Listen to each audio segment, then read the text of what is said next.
Pernahkah kalian mendengar tentang seseorang yang menyembuhkan penyakit paling misterius, tanpa obat, tanpa ramuan, bahkan tanpa sentuhan? Inilah kisah tentang seorang pria cerdik, Abu Nawas, yang bukan tabib, tapi berhasil menyembuhkan pangeran dengan cara yang tak pernah terpikir oleh siapapun. Di suatu hari yang mendung di negeri Baghdad, sebuah kabar mengejutkan mengguncang istana. Putra mahkota, satu-satunya anak Raja Harun al-Rashid, tiba-tiba jatuh sakit. Bukan batuk, bukan demam, bukan masuk angin, tapi sakit yang tak terlihat dan tak terdeteksi. Raja pun kalang kabut. Semua tabib dari penjuru negeri, bahkan dari negeri seberang, dipanggil datang, bawa ramuan, jarum emas, batu ajaib, dan bahkan ramuan dari lidah buaya yang digiling pakai bulan purnama. Tapi hasilnya, nihil.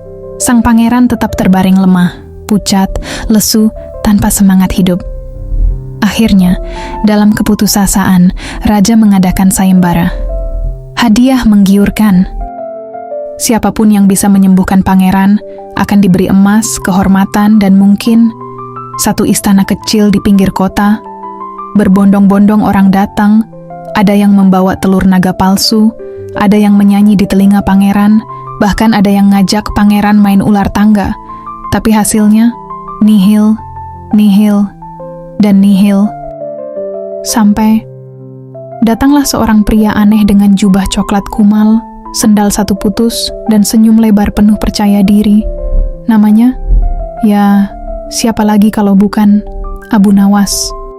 Para tabib di istana langsung melotot melihat Abu Nawas datang tanpa peralatan apapun. Tidak ada tas kulit, tidak ada ramuan, bahkan tidak ada stetoskop dari batok kelapa. Cuma bawa mulut dan otak yang licin. Orang ini siapa? Mau nyembuhin pangeran pakai lelucon ya? Bisik salah satu tabib dari negara tetangga sambil nyinyir.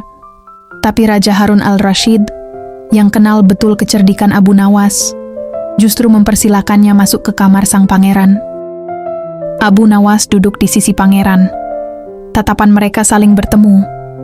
Sunyi, sepi, hanya terdengar napas lemah sang pangeran. Lalu Abu Nawas berbisik pada raja, "Tolong panggilkan seorang tua yang dulu di masa mudanya sering mengembara ke seluruh pelosok negeri." "Untuk apa?" tanya raja. "Sst, saya sedang mencari jawaban di dada sang pangeran," jawab Abu Nawas sambil menempelkan telinganya ke dada pangeran, seperti sedang mendengar lagu cinta. Lalu datanglah orang tua yang sesuai permintaan Abu Nawas. Orang tua itu datang dan menyebut satu persatu nama-nama desa. Nama-nama desa di selatan, jantung pangeran tenang. Nama-nama desa di barat, masih datar. Nama-nama desa di timur, tetap flat. Tapi, saat orang tua menyebut nama sebuah desa di utara, jantung pangeran berdetak keras dan cepat. Abu Nawas langsung berdiri. "Saya harus pergi ke desa itu," katanya misterius. Raja pun bingung. "Aku undang kau ke sini untuk mengobati pangeran, bukan bertamasya." Abu Nawas menjawab, "Percayalah Paduka, ini bukan liburan. Ini misi penyembuhan hati." "Tetapi aku belum paham." "Maafkan hamba, Paduka yang mulia.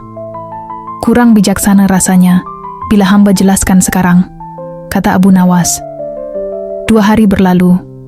Abu Nawas kembali, wajahnya serius. Ia membisikkan sesuatu ke telinga sang pangeran, lalu kembali mendengarkan degup jantungnya. Setelah itu, ia menghadap raja. "Wahai Baginda, saya harus bertanya, apakah Baginda ingin putra Baginda tetap hidup?" Raja terkejut. "Apa maksudmu?" Abu Nawas menatap lurus. "Putra Baginda sedang jatuh cinta pada seorang gadis desa dari bagian utara negeri ini." Deg, raja terdiam. "Bagaimana kau tahu?" Ketika nama-nama desa di seluruh negeri disebutkan, tiba-tiba degup jantungnya bertambah keras ketika mendengarkan nama sebuah desa di bagian utara negeri ini. Dan sang pangeran tidak berani mengutarakannya kepada Baginda. "Sinta." "Ya, Baginda, Itulah penyakitnya, cinta yang terpendam. Ia terlalu takut mengungkapkan pada Baginda, maka tubuhnya memilih sakit karena hatinya patah. Raja menggaruk kepala. Lalu apa solusinya? Gampang, jawab Abu Nawas sambil senyum. Kawinkan saja dia dengan gadis desa itu.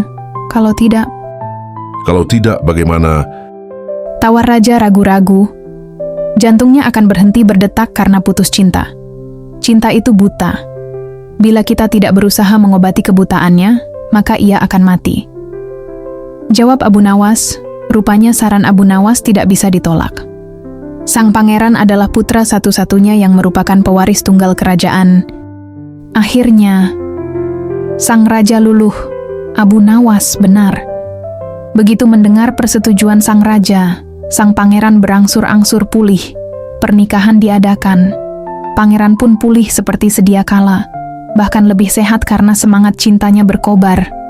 Dan, sebagai balas jasa, Abu Nawas diberi sebuah cincin permata indah.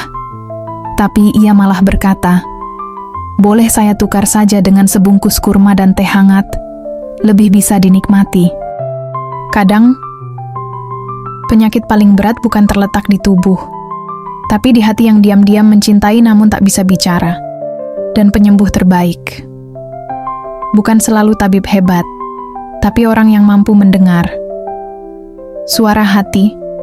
Karena, seperti kata Abu Nawas, cinta itu buta, dan kalau tak disembuhkan, bisa bikin jantung tak berdetak. Kalau kamu jadi raja, mau nggak kawinin anakmu dengan orang desa demi kesembuhan? Tulis pendapatmu di kolom komentar ya. Dan jangan lupa like kalau kisah ini bikin kamu senyum. Subscribe untuk kisah menarik lainnya dari kisah Abu Nawas dan kejeniusan gila-gilaan ala Timur Tengah. Sampai jumpa di cerita berikutnya, di mana logika dan kelucuan seringkali bersatu dalam keajaiban.